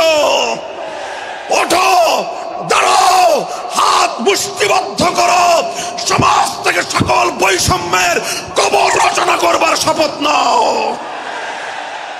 মুহতারাম হাজিরিন, কথাটা খুব জায়গা লক্ষণীয়, শোনার বিষয়। যারা একটা বৈষম্যহীন সমাজ দেখতে চাও, যারা জুলুম এবং অত্যাচারে অতিষ্ঠ হয়ে গিয়েছ, যাদের জীবনকে এই ধরনের অন্যায়, অবিচার, জুলুম, শোষণ, স্বৈরতন্ত্র যাদের অন্তর হৃদয়কে জ্বালিয়ে পুড়িয়ে ছারখার করে দিয়েছে। হে হতাশাগ্রস্ত জাতি, আসো আল কোরআনের কাছে, আমরা তোমাদেরকে মুক্তির বার্তা শোনাই, আমরা তোমাদেরকে সান্ত্বনার বাণী শোনাবো। আসো হাতে হাত রাখি, সমস্ত বৈষম্য, জুলুম, স্বৈরতন্ত্রের কবর রচনা করে আল্লাহর কোরআনের সমাজ গড়বার জন্য হাতে হাত রাখি।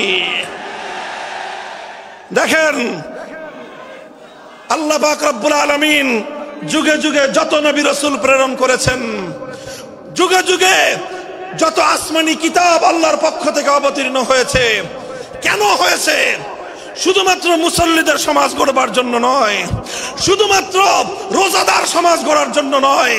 অবশ্যই কোরআন এবং কিতাব নাজিল হয়েছে নামাজের জন্য, অবশ্যই কোরআন এবং কিতাব নাজিল হয়েছে রোজা, হজ, যাকাত সহ আল্লাহ পাকের যাবতীয় বিধান সমাজে বাস্তবায়ন করার জন্য।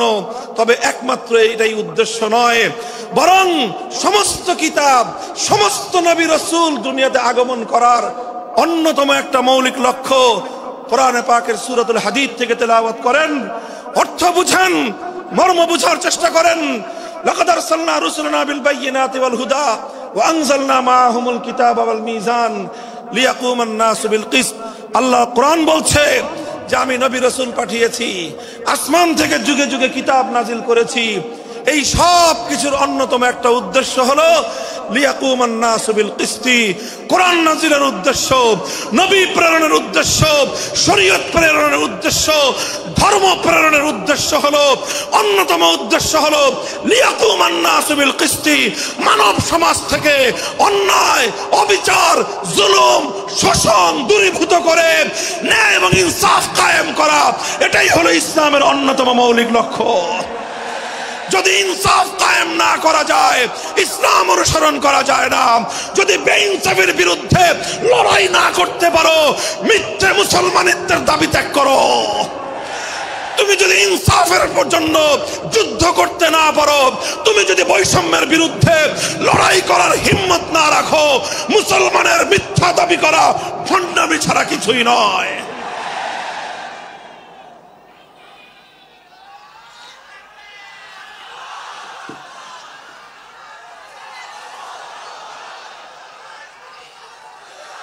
এই জন্য আমাদেরকে বুঝতে হবে, আমাদের জীবনের অন্যতম মিশন, যে জন্য আল্লাহ তার নবীদেরকে পাঠিয়েছেন, নবীদের জীবনের মিশন যা ছিল, নবীর উত্তরাধিকারী, নবীর অনুসারীদের জীবনের মিশনও সেটাই হবে। বলেন কথা ঠিক না বেঠিক? যে পথে গিয়েছে নবীদের জীবন, সে পথে যাবে আমাদের জীবন। যেটা ছিল নবীদের ভীষণ, সেটাই হবে আমাদের ভীষণ। যদি এটাই হয় সত্য কথা, এটাই যদি হয় শপথ, তবে বৈষম্যহীন সমাজ গড়বার জন্য যা করতে হয় তাই করা আমার আর তোমার জিম্মাদারি। যদি সেজন্য আমাদেরকে ঘাম ঝরাতে হয়, ঘাম ঝরানো আমাদের দায়িত্ব। আর যদি সেজন্য চোখের অশ্রু দিতে হয়, চোখের অশ্রু দেওয়া আমাদের দায়িত্ব। যদি সম্পদের কোরবানি করতে হয়, মাল সম্পদের কোরবানি করা, সেটাই আমাদের জীবনের দায়িত্ব এবং উদ্দেশ্য। আর সর্বোপরি যদি একটি বৈষম্যহীন সমাজ গড়বার জন্য শাহাদাতের রক্ত দিতে হয়, আবু সাঈদদের মতো বৈষম্যের বিরুদ্ধে বুক পেতে দিয়ে জীবন দেওয়ার জন্য শপথ নিতে হবে।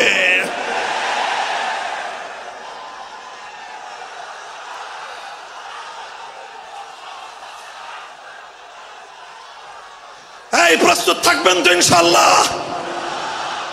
আল্লাহর নবী বললেন এই বৈষম্য চলবে না, এই বৈষম্য জাহিলিয়াত, এই বৈষম্য মূর্খতা। সমাজের মধ্যে নিজের দলের লোক অন্যায় করলে পাগার পার, বিরোধী দলের লোক অন্যায় করলে আইনের শাসনে 100 ভাগের জায়গায় 200 ভাগ। নিজেরা অপরাধ করলে সেই অপরাধীকে ছাড়িয়ে নেওয়ার জন্য সমস্ত আয়োজন। বিপক্ষ মতের লোকজন অপরাধ না করা সত্ত্বেও তাদেরকে কেচোর মতো মাটির গর্ত থেকে ধরে এনে তাদেরকে বিচারের মুখোমুখি দাঁড় করানো, অন্যায়ভাবে তাদের জীবন থেকে তাদের যৌবনের সময়গুলো কেড়ে নেওয়া, বছরের পর বছর অন্ধকার কারা প্রকোষ্ঠে তাদেরকে বন্দী করে রাখা। এই জুলুম এবং অন্যায়ের অবসান যদি না ঘটাতে পারো, পুরুষ এবং যুবক মানুষ হিসেবে আল্লাহর কাছে জবাবদিহিতার সুযোগ থাকবে না। কাজেই তাফসীরুল কোরআন শুধুমাত্র কোরআনের তেলাওয়াতের জন্য নয়, তাফসীরুল কোরআন শুধু আল্লাহর কোরআনের মর্ম বোঝানোর জন্য নয়। আল্লাহর কোরআন তেলাওয়াত করতে হবে, মর্ম বুঝতে হবে, আর তালিমে হিকমতের কর্মসূচির অধীনে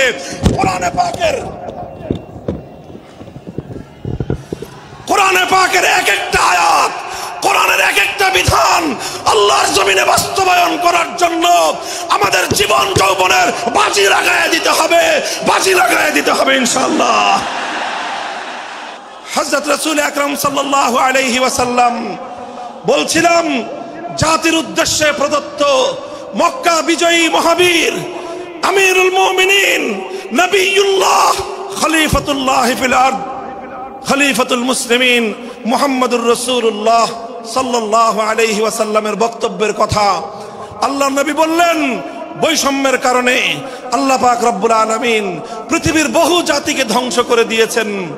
সুতরাং শুনে রেখো, আমার দ্বারা বৈষম্য হবে না। শুধু আমার বংশের লোক দেখে, আমার গোত্রের লোক দেখে, আমার রক্তের আত্মীয়তার সূত্রের কারণে আমি অপরাধ প্রমাণিত হওয়ার পরেও তার উপর কোরআনের বিধান বাস্তবায়ন করব না, এটা আমার দ্বারা সম্ভব নয়। এরপরে আল্লাহর নবী যেই কথাটি বললেন, সেই কথা যদি আল্লাহর নবী হাদিসে না বলতেন, তাহলে সেই কথা উচ্চারণ করতে আমাদের জিহ্বা কেঁপে উঠত, আমাদের বক্ষ প্রকম্পিত হতো। আল্লাহর নবী বললেন, ওয়াল্লাহ লাউ আন্না ফাতিমাতা বিনতা মুহাম্মাদিন সারাকাত লাকাতাতু ইয়াদাহা, ওয়াল্লাহি লাউ আন্না ফাতিমাতা বিনতা মুহাম্মাদিন সারাকাত লাকাতাতু ইয়াদাহা। শুধু আমার দাদির গোত্র, আমার বংশের ফাতেমা নামনি মহিলা নয়, আজ যদি আমি মুহাম্মদুর রাসূলুল্লাহর কলিজার টুকরা মেয়ে, আমার জীবনের সবচেয়ে আদরের সন্তান ফাতেমা যদি আজকে চুরি করে ধরা পড়তো, আমি আল্লাহর শপথ করে বলি, আমি তার হাত কেটে দিতে এতটুকু দ্বিধা করতাম না। মুহতারাম হাজিরিন, এটাই হলো তালিমে হিকমত। আল্লাহর কোরআনের বিধান বাস্তবায়ন করতে গিয়ে ছুরি যদি নিজের সন্তানের গলার উপর দিয়ে যায়, ইব্রাহিম খলিলুল্লাহর মতো ছুরি চালায় দিতে দ্বিধা করা যাবে না। যদি ইনসাফ কায়েম করতে গিয়ে ছুরি যদি নিজের সন্তানের হাতের উপর দিয়ে যায়, সে হাত স্তব্ধ হয়ে যাবে না, সে হাত থমকে দাঁড়াতে পারবে না। যেখান দিয়ে ইনসাফ যাবে সেখান দিয়ে ইনসাফকে চালিয়ে দিতে হবে। রাসূল আকরাম সাল্লাল্লাহু আলাইহি ওয়াসাল্লাম ঘোষণা করলেন, আল্লাহর আয়াত নাযিল হলো, ইয়া আইয়ুহাল্লাযীনা আমানুত্তাকুল্লাহ ওয়া যারু মা বাকিয়া মিনার রিবা ইন কুনতুম মুমিনিন। হে মুমিনগণ, সুদকে তোমরা পরিহার করো যদি ঈমানদার হয়ে থাকো। যদি ঈমানদার হয়ে থাকো, কি করো তোমরা? সুদকে পরিহার করো। কি করো? ইত্তাকুল্লাহ, তোমরা আল্লাহকে ভয় করো। ওয়াজারু মা বাকিয়া মিনার রিবা, সুদের যা অবশিষ্ট আছে এই সব কিছু তোমরা পরিহার করো। আর যদি না করো, সুদ যদি তোমরা পরিহার না করো, ফাজানু বিহারবিম মিনাল্লাহি ওয়া রাসূলিহি, আল্লাহ এবং তার রাসূলের পক্ষ থেকে যুদ্ধের ঘোষণা শুনে নাও। হে জাতি, হে মুসলিম সম্প্রদায়, আমরা তোমাদের কাছে পয়গাম পৌঁছে দিতে চাই, আল্লাহর উপর বিশ্বাসী জাতি, আল্লাহর নবীর উপর আস্থাশীল জাতি কোনদিন সুদি কারবার করতে পারে না। সুদ ভিত্তিক অর্থ ব্যবস্থা দিয়ে তাদের সমাজ চলতে পারে না। আল্লাহর উপর বিশ্বাসীদের সমাজ যদি হয় সুদ ভিত্তিক, তার অর্থ হলো রাত দিন আল্লাহ এবং তার রাসূলের সঙ্গে তারা যুদ্ধে লিপ্ত। যেই মুসলিম জাতি আল্লাহর সাহায্য নিয়ে বিশ্বব্যাপী বিজয়ী হওয়ার স্বপ্ন দেখে, সে মুসলিম জাতি যদি স্বয়ং আল্লাহর সঙ্গে যুদ্ধে লিপ্ত থাকে, তাদের জীবনেও কল্যাণ এবং বিজয় আসার সম্ভাবনা নাই। এই জন্য মুসলিম জাতির উত্থানের জন্য, মুসলমানদের বিজয়ের পূর্ব শর্ত হলো সুদ পরিহারের মাধ্যমে আল্লাহর সঙ্গে যুদ্ধ বন্ধ করতে হবে, আল্লাহর পক্ষ থেকে সাহায্য চাইতে হবে। কোরআনের আয়াত, সূরা বাকারার আয়াত, এই আয়াত নাজিল হওয়ার পরে আল্লাহর নবী শুধু তেলাওয়াত করে দায়িত্ব ক্ষান্ত করেন নাই, শুধু সুদের মর্ম বুঝিয়ে নিজের দায়িত্ব ক্ষান্ত করেন নাই। তৃতীয় দায়িত্ব তালিমে হিকমত, সুদকে সমাজ থেকে সমূলে উৎখাত করার উদ্যোগ নিয়েছেন। বলেন সুবহানাল্লাহ। শুধু আলোচনা করে বক্তৃতা দিয়ে নবীর দায়িত্ব শেষ হয় নাই, শুধুমাত্র তাফসীর করে দিয়ে নবীর দায়িত্ব ক্ষান্ত হয় নাই, বরং এক একটা বিধান, আল্লাহর এক একটা আয়াত কিভাবে সমাজে বাস্তবায়ন করা লাগে, করা যায়, নবীজি প্র্যাকটিক্যাল ভাবে তার উদ্যোগ গ্রহণ করেছেন। কিভাবে উদ্যোগ নিয়েছেন? সুদের বিরুদ্ধে কি উদ্যোগ নিয়েছিলেন? কিতাব উল্টান, হাদিসের কিতাব, বুখারী শরীফের হাদিস, নবীজি ঘোষণা দিলেন, আলা ইন্না রিবাল জাহিলিয়াতি মাওদুউন তাহতা কদামাইয়া। জাহিলিয়াতের যুগে যত সুদের কারবার চলতো, ইসলাম এবং আল কোরআনের সমাজ গড়বার পর সেই জাহিলি যুগের রীতি, সুদ ভিত্তিক অর্থ ব্যবস্থা মুসলিম সমাজে আর থাকতে পারে না। নবীজি বললেন, সুদের কবর রচনা করলাম আমি আমার পায়ের নিচে। আল্লাহ নবী আক্ষরিক অর্থে কথা বললেন, আমি আমার পায়ের নিচে সুদের কবর রচনা করলাম।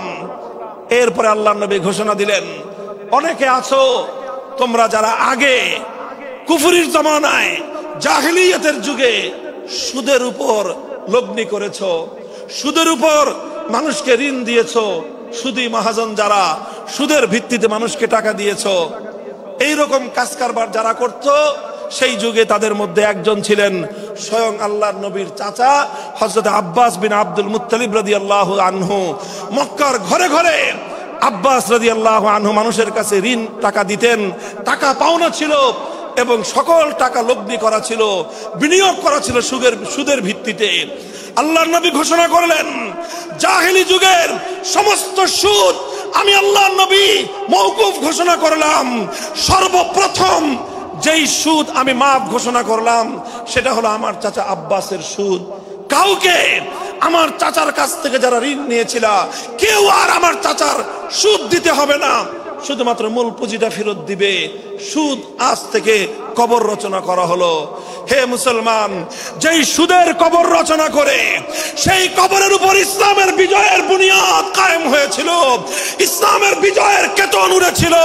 অন্যায় বৈষম্যের কবর রচনা করে, সুদ ভিত্তিক অর্থ ব্যবস্থার কবর রচনা করে আজ মুসলমানেরা আবার সেই কবর খুঁড়ে সেখান থেকে জুলুম, অত্যাচার, সুদ ভিত্তিক অর্থ ব্যবস্থাকে কবরের পচা মাল, কবরের মরা পচা করা লাশ মুসলিম সমাজের মধ্যে আবার পুনর্বাসিত করেছে।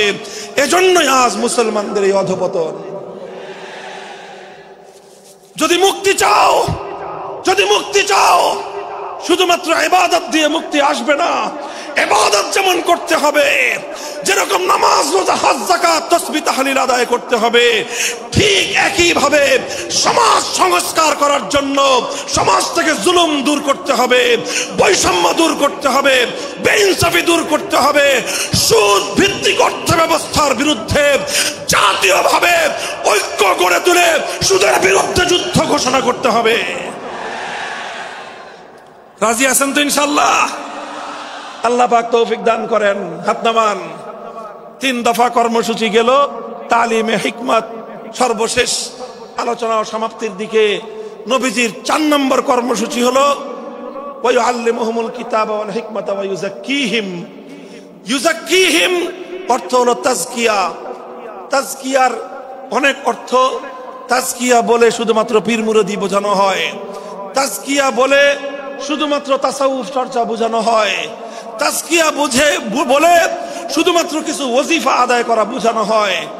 তাজকিয়ার আসল সারমর্ম হলো, একটু লক্ষ্য করে বুঝেন, খুব গভীর এবং তাৎপর্যময় একটা কথা। তাজকিয়ার মূল অর্থ হলো, দেখেন কর্মসূচি ছিল কয়টা? 4টা। 1 নম্বর কর্মসূচি ছিল তেলাওয়াতে কিতাবুল্লাহ, আল্লাহর কিতাবের তেলাওয়াত। 2 নম্বর কর্মসূচি ছিল তালিমে কিতাব, কিতাবুল্লাহ, আল্লাহর কিতাবের মর্ম বোঝানো।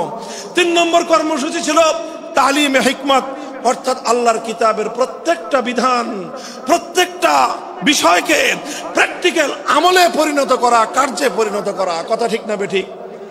3 নম্বর কর্মসূচি হলো শুধু আমলে পরিণত করাই দায়িত্ব শেষ নয়, বরং আমলে পরিণত করার পরেও আরো অগ্রসর হতে হবে। 4 নম্বর কর্মসূচি হলো আল্লাহর কোরআনকে নিজের আখলাক এবং নিজের চরিত্রে পরিণত করা, কোরআনকে চরিত্রে পরিণত করা, কোরআনের চরিত্র অর্জন করা। কোরআন যে আখলাকের কথা বলেছে, কোরআন যেই চরিত্রের কথা বলেছে, সেই কোরআনই চরিত্র যখন একজন মানুষ গঠন করতে পারে, এটাকেই বলা হয় তাজকিয়া, এটার নামই হলো তাসাউফ। মুহতারাম হাজিরিন, আল্লাহর নবী নিজের জীবনে 100% আল্লাহর কোরআনকে নিজের চরিত্রে পরিণত করতে পেরেছিলেন।